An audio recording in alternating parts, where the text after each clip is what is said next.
Hello বন্ধুরা, কেমন আছেন আপনারা সবাই? কোনেস লাইফস্টাইলে আপনাদের আবার স্বাগত জানাচ্ছি। তো আজকে আমি নিয়ে চলে এসেছি আমার একটা ডিনারের মেনু।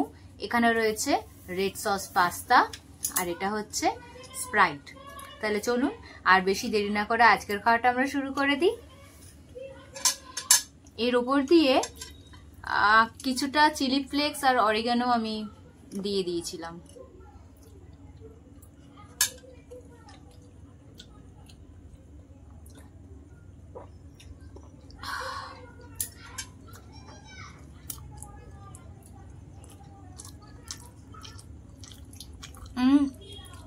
এটা হচ্ছে আমি চিকেনের রেড সস পাস্তা বানিয়েছি।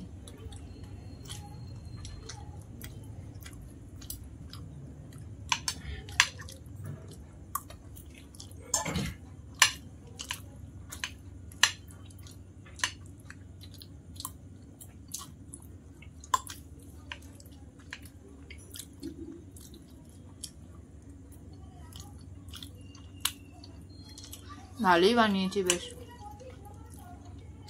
কেমন হয়েছে গো? হেভি হয়েছে। সার্টিফিকেট পেয়ে গেছি।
আমি জানি আপনাদের আমার ভিডিও কিন্তু বেশ ভালোই লাগছে, কিন্তু আপনারা কিন্তু সবাই এখনো সাবস্ক্রাইব করেননি আমার চ্যানেলটাকে। কেন এরকম করছেন? একটু সাবস্ক্রাইবটা করে দিন, তাহলে আমারও একটা মোটিভেশন আসে আরো নতুন নতুন মেনু ভিডিও বানানোর, আর আপনাদের কাছেও সেই সমস্ত ভিডিও নোটিফিকেশন সবার আগে গিয়ে পৌঁছে যাবে।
তাহলে বন্ধুরা এখনের মতো তো আমি ভিডিও এখানেই শেষ করলাম। আপনারা কিন্তু সাবস্ক্রাইবটা করতে ভুলবেন না, তার সাথে লাইক এবং কমেন্টটাও কিন্তু করে দেবেন যে আপনাদের কেমন লাগছে, সেটা কিন্তু আমাকে এটাও কিন্তু জানাতে ভুলবেন না যে আপনাদের কেমন লাগছে। তাহলে আজকের মতো এখানেই রইলো আমার ভিডিও। আবার দেখা হচ্ছে নেক্সট ভিডিওতে নতুন কোনো মেনু নিয়ে। ততক্ষণের জন্য টাটা।